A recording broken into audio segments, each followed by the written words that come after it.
Well, myself and Sharlto's character sell some guns to Cillian Murphy and Michael Smiley's character. There's a whole host of other people who are muscle and, fixers and so on and so forth. But, a little altercation just gets a bit out of hand, throw in all the guns and bullets we've got, it goes a bit crazy.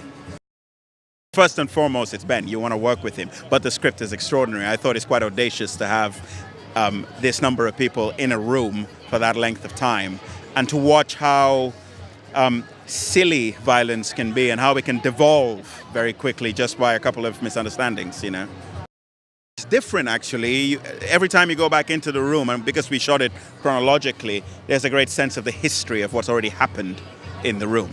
So you're aware of where we left off when we pick it up from there. So yeah, it is a bit, not claustrophobic, just immersive is the word I'll use, yeah. Of course, there are guns aplenty. What kind of weaponry did you get to handle in this one? A Magnum 44, massive, great big silver number that made a loud bang when it went off, which was great. There was a lot of gun envy, yeah. And just very quickly, what was it like working with this all-star cast? Incredible, just to see them work the way they do. Absolutely amazing. Set in 1977 in Boston, with a couple of Irish terrorists trying to buy guns to ship back home, and the whole thing is sort of spoilt by, well, largely my character being a complete asshole. What was it about the script and the prospect of working with Ben that most exhilarated you? Well, I would have played any part really for him, but it's so much more fun to play a sleazebag than, a romantic lead. Of course, Ben's films are often characterised by not only their violence, but the fun, sort of playful black comedy element of that. Can you talk a little bit about that aspect? Because it's very present in this film. Well, I think it's exceeded even his standard of ultra-violence and humour, probably. Somehow it works, I think. See, they all deserve it. Everyone gets what they deserve, really, I would say. And it's an absolutely amazing cast alongside you. You talk about your experiences working with people like Brie and Cillian. Oh, it's very exciting. I mean, I've been a big fan of Cillian since I was, since I saw 28 Days Later. And, so to work with him and Sharlto I worked with before, but Brie, spitting.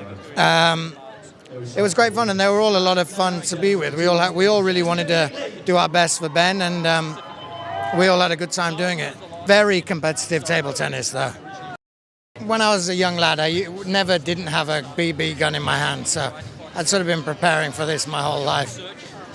How does it feel to bring the film here to the London Film Festival? Very, very exciting. I hope everyone's going to enjoy it. So my character is, his name is Vernon, or Vern, and he is on the side of, he's selling the guns. And he's a little bit of a dodgy guy, but rates himself as kind of an international playboy in the 70s. Bit of a ladies' man, unadulterated, sort of unashamedly sexist, and sort of, bit of a douchebag, but kind of fun. This is an amazing cast and an amazing director to be working alongside. Can you talk about both of those experiences for you on this one? Well, Ben has a kind of reputation in Hollywood, which was interesting. My agents had never raved so much about a director, specifically saying that actors that they represent that have worked with him in the past all just go off about how amazing it is to work with him, regardless of how their films come out or don't, just the experience of working with him. And so the bar was set very high as I went in. I was like, okay, wow, that's going to be interesting to see if that's true. And it was, man. He's just, in so many ways that I guess you really would have to be an actor to understand, all the different things that he does to make it very, very much an actor-friendly environment. And I think Ben's films actually are so different, to be honest. I think all the films he's done are so different in many ways. You never know what to expect from the guy. And for me, the violence in this film, I really felt that it was, this is not a film that glamorizes violence. This is very much an example of the unchecked male ego. What happens when male testosterone gets going? The ultimate version of a bar fight gone wrong. So I think there was, aside from just the pure sort of, the fun popcorn elements to the fun characters and funny lines and etc., there is a sort of a deeper message in the film. a sort of warning for men everywhere. My final question, obviously it's a bath of testosterone. How important was it for you to have at least one woman in Brie Larson in amongst that bath? Well, for Vern, for my character, a lady around was always important. It just makes him feel better. Obviously in the story, you've got to watch the movie to see how it turns out. But that was pretty important without giving anything away. Yeah.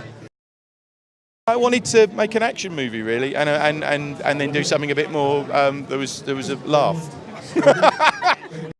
It was kind of originally written for Cillian Murphy and Michael Smiley, really, and then it kind of expanded out of that. And whenever we get new actors on board, we rewrite the script to fit them. So it was changed each time we cast someone. Yeah. Very organic. Yeah. Well, just to make sure we get the most out of the people we've cast, really. Absolutely buzzing, to be honest with you. It feels a bit surreal to be strolling along it with all these fine names from the world of film when you're a little fella from, well, not a little fella, but a big fella from BBC Three. So no, it's very exciting to be involved. Particularly for this film, what are you most excited about?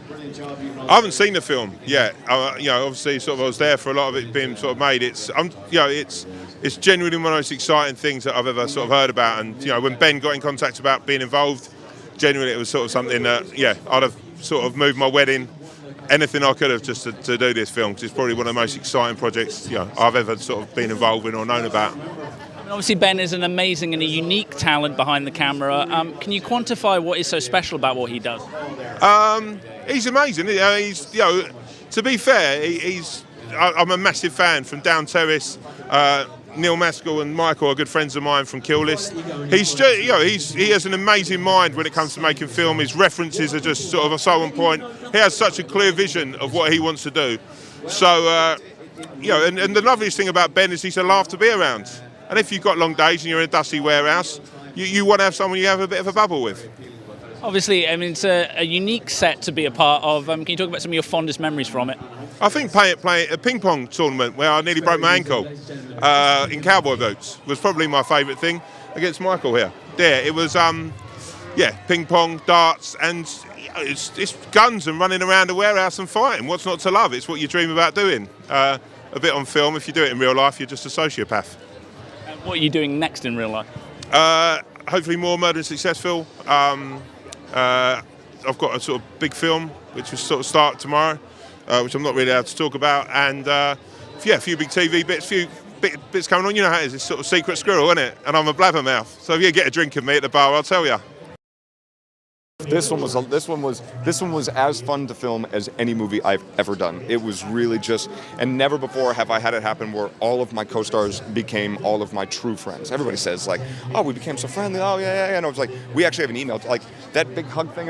We were all together today. We were together yesterday. Everybody just is so happy to see each other again. Was it a really intense filming process? It's quite a short time you filmed, wasn't it? Yeah, it was only 6 weeks, but it's 6 weeks of crawling around in a detritus-filled warehouse, having people shoot AK-47s and stuff at you. So yeah, it was pretty intense. Did they give you weapons training, or did they give you judo training or something like that? No, they didn't really do anything.